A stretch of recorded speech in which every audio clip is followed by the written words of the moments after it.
Hey guys, in this video I will show you how to get a TikTok streak pet. Alright, so let's begin with the video. First, open the TikTok app and log into your account. Tap your profile icon in the bottom right, then tap the three-bar menu in the top right corner. From there, go to Settings and Privacy, scroll down and select Notifications. Make sure TikTok notifications are enabled in both your app and your device settings.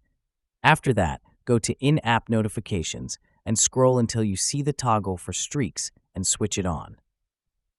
Once you do this, the streaks feature will be activated and you'll unlock your streak pet. To keep your streak pet happy and growing, you'll need to log in and stay active on TikTok every day. Missing days can break your streak, so make sure you check in consistently. And that's it.